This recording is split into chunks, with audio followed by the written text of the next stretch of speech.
Chapter 17. Jack Dougan was at the CT Works office in Manchester, near the end of a very long line. He was hungover. His foot throbbed with a dull ache. His anger grew as he waited to file for an extension of his unemployment benefits. An hour already passed. He swore the clock only moved when he looked at it. These people are messing with me, Jack thought. Sweat beaded on his forehead. In a minute, I'm going to show them why no one keeps me waiting. Not with the morning I'm having. It started at 10 o'clock. Jack woke from the same dream that plagued him for years. He was bathed in sweat and screaming his head off. He scanned his bedroom like a crazy man, his heart racing, his blood thumping through his temples. He had no idea where he was. He leaped off the bed, hands groping, growling like a wild animal. "Show yourselves," Jack cried. "They're here. I can smell them." The fetid stench of dead soldiers assaulted his nostrils. Dead, but still walking around. Jack wanted to rip them apart with his bare hands. He paused when he didn't feel the hot, blood-soaked sand under his feet anymore. It was only his oval throw rug with the rainbow colors and the black border. I'm home, Jack thought. I'm in my room. The realization tore through him. He fell to the floor and curled into a fetal position. He cried, but he hardly noticed. His mind was drowning in pain and shame, paranoia and hatred, death, anxiety, guilt, and loss. It was the worst emotion of all. It tore chunks out of his soul. The pieces were replaced by a hatred of everything that lived, including himself. Jack heard the VA counselor in his memory. These are symptoms of PTSD, PFC Dougan. His tone was condescending. Jack thought he might be 19, but that was pushing it. You need to be under observation. You need medication. Pills, Jack thought. His face flushed as his anger grew. Pump me up with drugs until I can't even remember my name? He slammed his fist on the carpet. No, that's not what I want. Jack wanted to be back at that no-name dune in Afghanistan, lying dead with his buddies. It's my fault. I failed them. I'm such a loser, Jack whispered under his breath. The unemployment line moved one person forward. He clenched his fists and closed his eyes. He thought, it wasn't always that way, was it? I was human once, a good son, until that bastard, until Hiram Milliken. God, I don't want to think about him. Not now, please. He drew in a deep breath and let it whoosh out. Dad, Jesus, do you know how much he hurt me? Jack was 12 when the world crashed down on him. His father, Wade Dougan, was the epitome of the strong Irish family man. He sat with his boys and their mother at the dining room table one afternoon. Nancy was troubled. Jack saw the pain in his parents' eyes. When Wade spoke to them, Jack could feel his shame. Wade was the best father a kid could have. Jack would have done anything to never see that look on his face again. I called you here, lads, for what I've to say involves the whole family, Wade said, his thick Irish drawl full of quiet despair. Jackie more than everyone. What's wrong, Daddy? Mike asked. Nancy pulled him into her lap. She hugged him, but told him to hush up and listen to his father. Just name it, Dad, Jack said. He laid his hand on his father's, on top of the table. His green eyes shone. What's going on? Ah, lad, Wade whispered. He patted his son's hand. I'm afraid I have to ask you to grow up before your time. Jack understood instantly. He overheard his parents many times in the last year. They were in financial trouble. His father's salary wasn't cutting it, and they were in danger of losing their home. His mother said she would find a job. Everyone knew it was a two-income world, but Wade vehemently refused.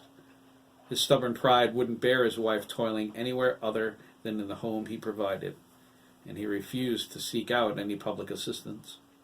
Nancy knew better than to push him. But she also knew his intention to work a second job would end in disaster. His heart was too weak. Wade wasn't a young man anymore. Neither of them were. And Nancy was 15 years younger than him. She was 30 when she had Jack. It was a stalemate. But then a different solution presented itself. She wasn't going to let her husband refuse this one. Nancy was in the market talking to the girl at the register. Hiram Milliken stood behind her in line. He was a handsome 19-year-old who owned the farm not far from their house. He inherited it when his father passed away the year before.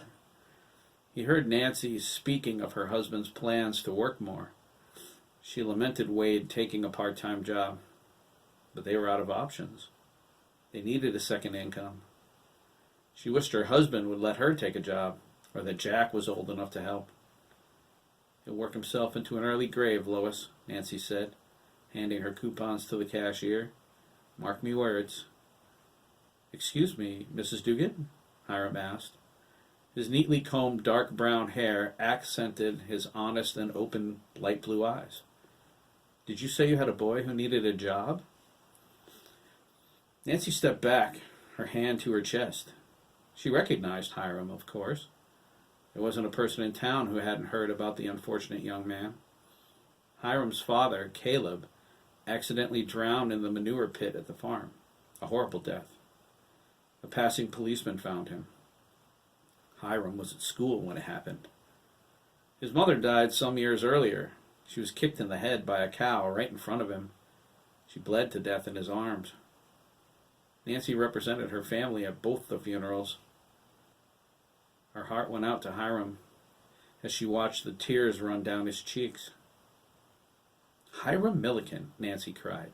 You scared the daylights out of me. Hiram took Nancy's hand. My apologies, dear lady, he said. I was only trying to be of service. Apology accepted, lad, Nancy replied. She pulled the last of her groceries out of the carriage. She smiled when Hiram helped her. I only wish you could, she sighed. Times are a lot tougher than they used to be. That's a given, Mrs. Dougan, Hiram said. Since my father passed away, I've gone through more employees than I can count. So many people out of work, but all I can offer is minimum wage. They leave my employ when they find higher pay. It seems the trend. People want less work for more money. Aye, lad, Wade's a supervisor at the battery mill. He complains similarly about his employees. 'Tis the shame of it. I'm alone at the moment, Hiram said. My last boy, Peter, left for military school. I've been trying to do everything myself. It's not easy. I'll wager it isn't, Nancy said. Her eyes lit up. You were asking about me, boy? Hiram replied, I was. He smiled. I was going to put an ad in the paper today. Since Peter left, I've had no luck with adults. I was hoping a new boy might prove a more loyal employee. Well, Jackie's loyal, she said. He's a hard worker, too. 'Tis a shame he's but 12 years old. Oh? Hiram asked. Why is that? Nancy stared at him. Lois bagged the groceries. Hiram moved up with his. Nancy paid for hers, pushed her carriage by the window, and returned to help him. Surely, Mr. Milliken, Nancy began, laying his orange juice on the conveyor belt. Call me Hiram, he interrupted. Every time I hear Mr. Milliken, I start looking for my father. It's spooky. Surely, Hiram, Nancy continued, a boy Jackie's age wouldn't be that much help to you. On the contrary, Mrs. Dougan. Nancy. Hiram nodded. I worked when I was 8. Is Jack a sturdy boy? Fit as a fiddle. Can he work when he's needed? That he can, Nancy replied. She thought at minimum wage, a full-time job would have to take the place of school. It'll be worth it if it keeps Wade from taking another job. I can teach Jack at home. 'Tis sad it comes to this, but it would be worse if Wade works himself into the ground. She crossed her fingers. Lord, I can't lose me husband. I love him so. Then, Hiram concluded, paying Lois and placing his bags into the carriage, Jack's exactly what I'm looking for. Nancy carried the offer of work home. Wade was against it. He never dreamed Jack could find work when he entertained the idea. Nancy put her foot down then. She let Wade know her responsibility to care for the family wasn't limited to the children and rattling pots and pans. He wasn't working a second job. He had two choices: let Jack take the job or let her find one. Nancy proclaimed, "I'll not allow you to work yourself into an early grave." Wade's anger rose, but he knew she wasn't going to back down. "You drive a hard bargain, woman. 'Tis not fair to the boy, you know." "Oh?" Nancy asked, slamming a can of corned beef on the countertop. "Tell me just what in life is fair?" Wade shook his head. Jack listened as his father described the situation. The mortgage was behind, and the taxes needed to be paid. Wade's wages weren't keeping up with the rising cost of everything. Jack understood his responsibilities as the oldest son. He agreed with his mother. Working on the farm would be tough, early mornings and late nights. School was out of the question for the time being. Nancy said she would homeschool him. Jack was glad to see an upside to this. He hated school. He didn't look forward to being bussed out of town for high school like his friend Lyle Gibbons would be next year. Jack liked animals, too, even cows. "You don't have to do this, Jackie," Wade said. "Despite your mother's crowing, the choice is yours." "I'll do it, Dad," Jack replied. He set his jaw in a manner that made Wade's eyes tear. There was no doubt Jack was on the road to manhood. He shook his son's hand. Jack pushed the memory away as the unemployment line moved up another person. "I lost everything that day," Jack shivered. "Everything that mattered. Hiram picked me up the next morning. We barely made it past milking before he molested me for the first time." He pinched the bridge of his nose. "I couldn't tell Dad. I was so ashamed of what he did to me, how much he hurt me, and what he made me do."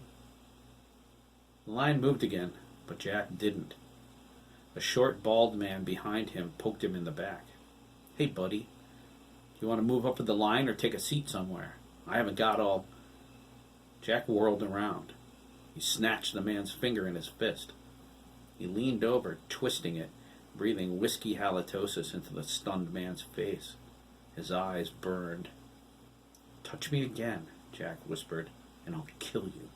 Right here, right now." He squeezed the man's finger hard before he released it.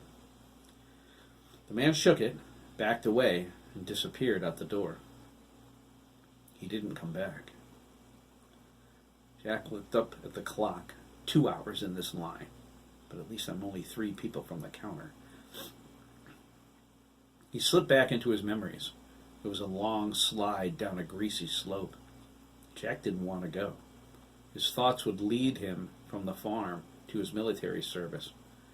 He didn't want to think about that any more than being molested by Hiram. Afghanistan was as much a hell on earth as the farm. 6 years of my life I sacrificed to that son of a bitch, followed by 4 in the army. I didn't go in the military first, though. It was Lyle. He's the one who put the idea of the service in my head.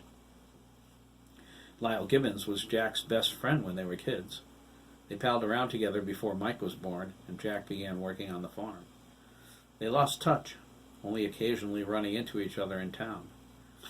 Jack was on his way to the supply depot in Mansfield for grain one afternoon. Hiram allowed him to take the truck, even though he didn't have his driver's license. Jack spotted a massive banner over Gibbons' garage on his way out of town. It read, "Good luck, Lyle. Come home safe. Semper Fi."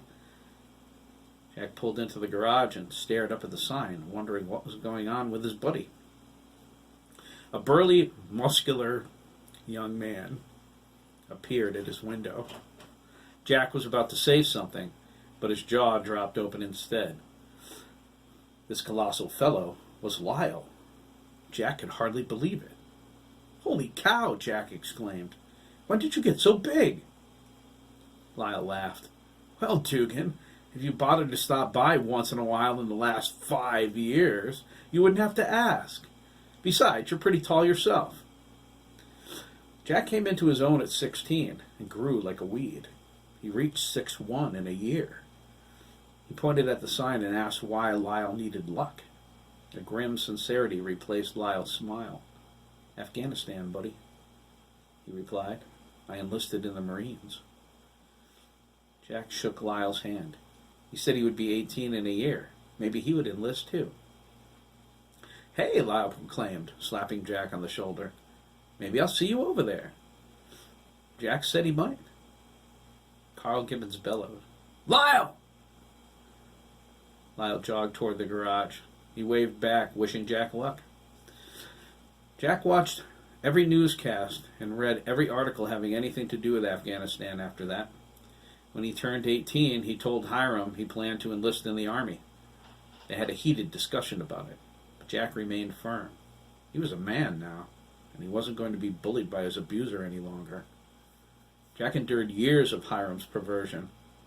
He drove away other boys looking for work at the farm. They didn't understand, but it was for their own good.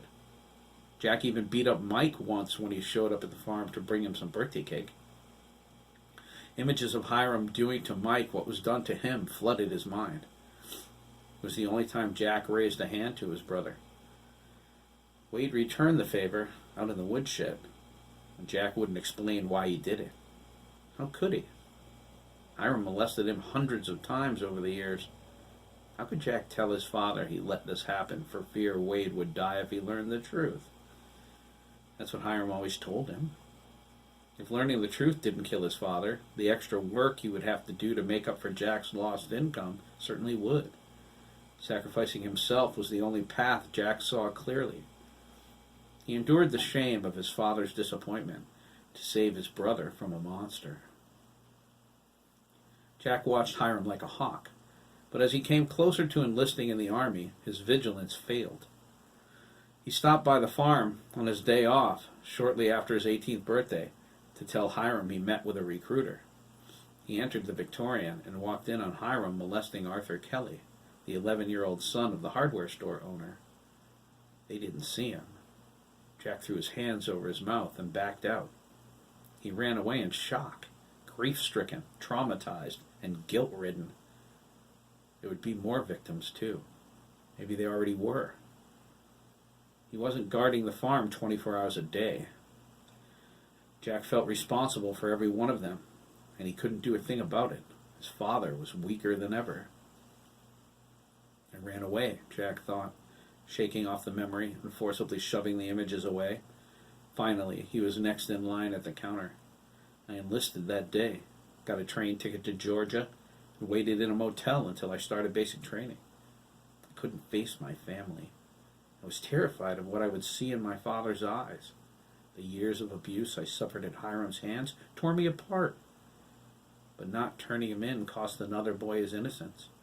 My fault. All my fault. Was such a price worth saving Dad's life? Dad wouldn't have thought so. Other boys followed after I left. Hugh Krieger, Donald Barry. That day at the town meeting about the land for the schools, Jack clenched his fists. He squeezed his eyes shut, trying to keep from screaming. He wanted to scream. He wanted to scream and scream forever and never stop screaming. They didn't say anything. None of us did. Even at the risk of the middle school being built near the farm and all those kids in that son of a bitch's reach. They knew Hiram got me before them. They blamed me for not turning him in. Peter Rollins was there. He worked for Hiram before I did. He was a victim too, I'm sure. Why didn't he say anything? If he did, Hiram would have been in jail, and I would never have been raped, never been forced to... Oh, God, so disgusting. I want to puke. Jack's hand shook. The liquor he drank when he woke up was wearing off. But it wasn't only that. Memories of the desert were in his head now. Without the liquor to make them go away, he would soon be overwhelmed. Dale, Jack thought, remembering his nightmare. God, Dale, I'm so sorry I didn't waste the bastard. Jack felt the memories dragging his mind away as his body inched closer to the counter. It was Bagram Airfield in Afghanistan. Dale Kerrigan was the only friend Jack ever had besides Lyle Gibbons. "What's your problem, PFC Dougan?" Kerrigan asked. Dale slapped Jack on the shoulder. He was from Wisconsin. They went through basic training together. They shipped out for Afghanistan on the same day, assigned to the same company, the same platoon, and then the same squad. Dale was an open-minded, smiling individual whose cheeriness often angered the moody Jack. For some reason, Dale liked him. He stuck to Jack like glue, determined to pull him out of his shell. His persistence paid off. Jack opened a tiny crack in the wall he'd built and dared to allow in a friend. "Back off, Kerrigan," Jack grumbled. He was wiping down his weapon. "You miserable prick," Dale exclaimed. In the time they served together, they killed more insurgents and walked away from more scrapes than anyone in their unit, besides their platoon leader. Death came to someone every time they went into the desert, but never to them. Jack found killing didn't bother him after putting a bullet into his first Taliban. He watched the soldier's skull open up like an overripe melon. Dead bodies didn't bother him either, even after a battle, when blood soaked the sand and the heat made the corpses swell. The reek of death turned even the most seasoned soldier's stomach. Jack waded through the bodies without breaking a sweat. If they found an insurgent hiding under the dead or feigning death, Jack would coolly remove his bayonet and cut his throat. Dale was a different story. Where Jack was cold and unfeeling about killing, Dale killed with glee. He let out whoops of laughter each time he wasted one of them. Man, woman, child, Dale didn't care. He was determined to destroy the insurgents alone if necessary. Their platoon leader appeared before them. He handed a letter to Jack, who recognized the handwriting immediately. It belonged to his mother. Jack's color faded. Dale snapped to attention, surprised Jack didn't do the same. Sweetwater, Dale, and Jack were the only troops from their original platoon still alive. The lieutenant, a West Point graduate, was the best combat leader a soldier could want. It paid to keep him happy. "At ease, Kerrigan," Lieutenant Sweetwater ordered. "Bad news, Dougan? I can't remember you getting a letter from home." "I'm not sure, sir," Jack quietly replied, staring at the envelope. "Well, it's the night for it," Sweetwater said. "Find me if you need me. We've been through some crap." He looked at Dale. "You take care of him, Kerrigan. That's an order. The closest thing Dougan's got to a friend." "Yes, sir," Dale said, laying his hand on Jack's shoulder. "Dougan will be fine with me around. Make sure. I've got bad news for you boys." "Are we going back out, sir?" Jack asked, sounding far away. "Before first light," Lieutenant Sweetwater replied. "Be sharp. It's going to be hot. I'll find the others, although I don't know why we need those limp dicks. I'd take the three of us alone if it were up to me." He looked around. "Where the hell are my squad leaders? My platoon sergeant is missing too. This is his job." Jack held the envelope. He didn't want to open it. He ran out on them.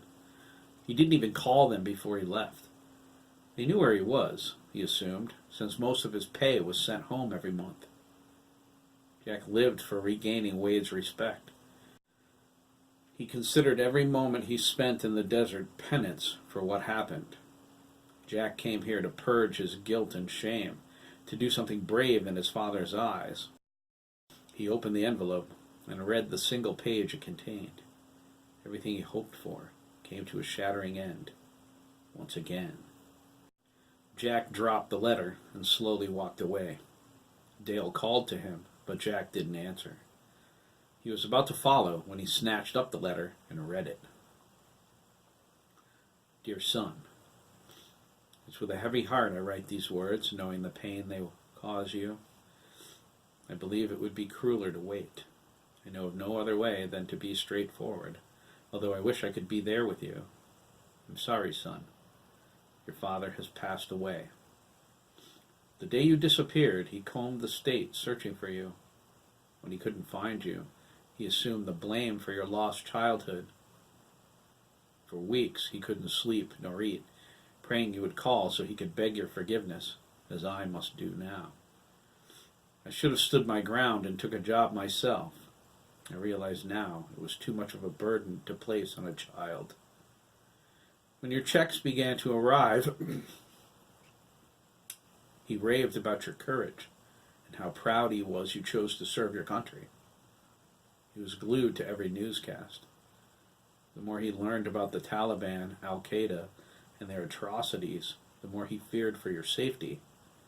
The worry took its toll on your father's health. As time went by, his doctor pressed him with increasing urgency to take it easy. He wanted him to stop working altogether and have surgery, but he refused. Doing so meant being laid up for months. Even though Mike volunteered to take your place at the farm, and although Hiram was perfectly willing, and indeed eager, to let Mike work for him, your father refused to allow another son to sacrifice his childhood. He had his first heart attack 2 months ago. From that moment, once your father regained consciousness and came home, he spent his days in front of the television, hoping to catch a glimpse of you on the news. I took over his position at the mill by the grace of Garfield Copeland, who considered your father a personal friend. He ordered his son Jerry to train me in everything I needed to know to be a supervisor. I have to admit, Jerry is a young man who knows his business. There isn't a job he can't do in the mill, despite being barely out of his teens. But it's no surprise. Charlie O'Connor, who works in production, told me Jerry's been working at the mill since he was a boy, learning the family business. I think you'd like him. The two of you are a lot alike, hardworking, determined, and loyal to family. I was so busy training I couldn't find the time to contact you, although it was my intention. To my eternal shame, I failed before your father's second and final attack. He was writing to you at the time, but he only completed a single line. I've kept it here for you when you return. It said simply, I'm sorry, son, and I love you. I hope you can find it in your heart to forgive us, Jackie. Mike misses you terribly, but he's proud of you. Never forget that. Your father was too, as am I. Please be careful. We've lost too much already. With love, Mother. Dale caught up to Jack on the road outside the airbase. Tears ran down Jack's cheeks. He stared forward, silently crying. Dale walked with him until they were away from the other troops. They sat on the sand. Jack mumbled his life story. Dale's anger grew with each word. Jack told him everything about Hiram and what the farmer had done to him.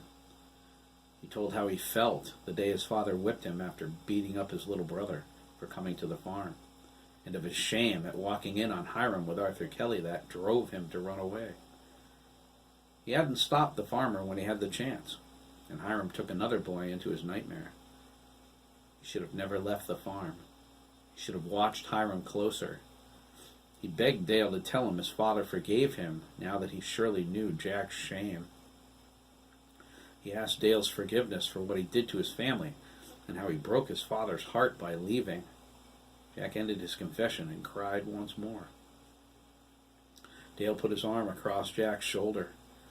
I swear to God, he said, when we leave here, we're going back to Lancaster and we're going to bury that scumbag.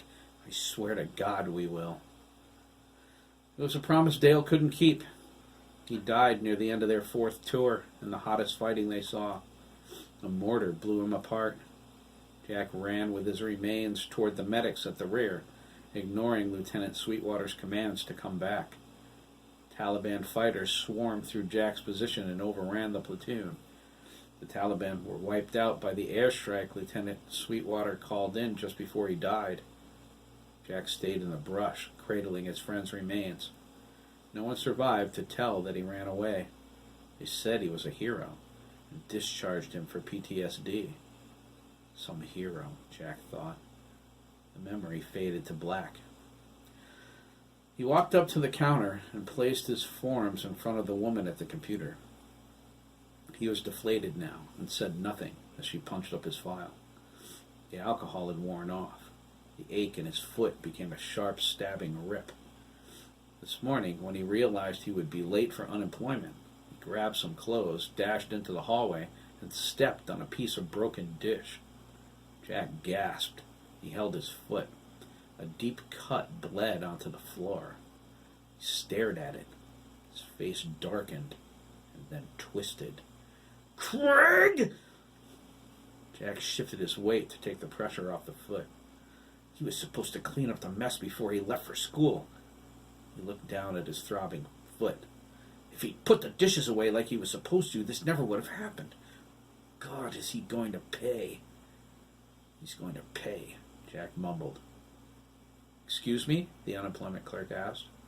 Jack shook his head. He told her it was nothing. "You're here to file for another extension of benefits?" she asked. "And for the last check of my previous claim," Jack said, pinching the bridge of his nose. His head throbbed. He needed to get to the bottle he stashed under the front seat of his Monte Carlo.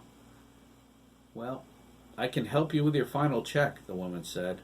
"It will be mailed to your house as usual.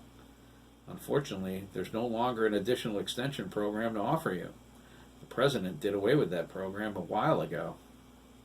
Jack's stomach churned as his face flushed with fury.